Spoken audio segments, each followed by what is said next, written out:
దేవుని యొక్క దాసుడి ద్వారా మనం వింటూ వచ్చాం. మరి పెనుమాధం నుండి వచ్చినటువంటి సహోదరుడు చిన్నబాబు గారు ప్రార్థన చేస్తారు.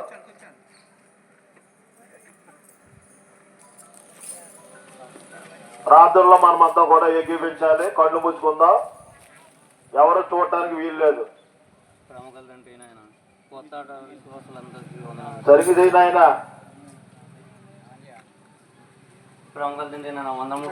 దగ్గర పెట్టుకో తండ్రి. వందములు స్తోత్రములు తండ్రి. కొత్తలో ఉన్న విశ్వాసులందరికీ వందములు స్తోత్రములు తండ్రి.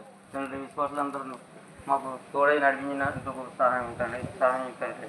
తండ్రి సహోదరులందరికీ సహాయం తండ్రి. అలాగే సేవకులందరూ దాసులందరికీ వందములు స్తోత్రములు తండ్రి. తండ్రి ఇక్కడ ఉన్న పొరుగుల్లో ఉన్న ఈ మందిరంలోకి ఇప్పుడు కొత్తలో జరుగుతున్న మీటింగ్కి అందరూ రావాలని కోరుకుంటున్నాం తండ్రి. వందములు స్తోత్రములు చెల్లించుకుని ప్రార్థన చేసుకుంటాం తండ్రి. ఆమేన్.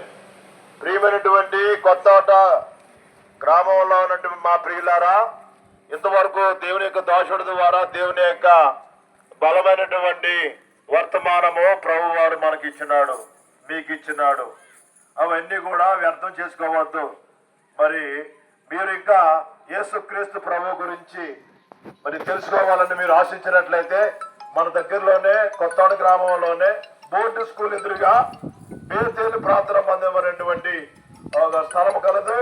ఆ స్థలంలో ప్రతి ఆదివారము మిగిలినటువంటి సమయాల్లో కూడా పరిచర్య జరుగుతూ ఉంది.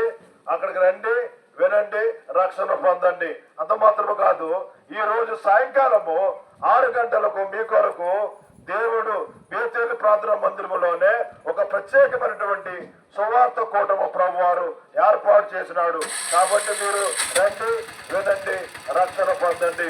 దేవుడు మిమ్మల్ని బాగా దీవించిన గాక. ఆమేన్. ఆమేన్.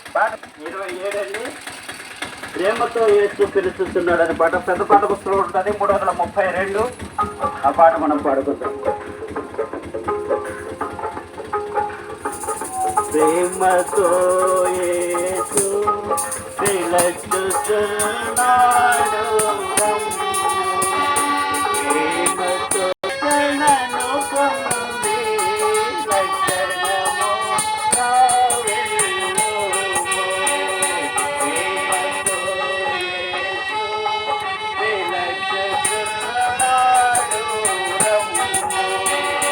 ప్రేమతో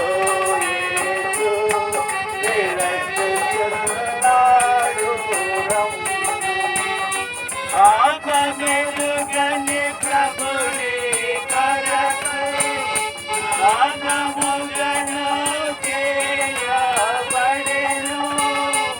ఆగమెరుగని ప్రభుని కొరకు పాపములను చేయబడెను.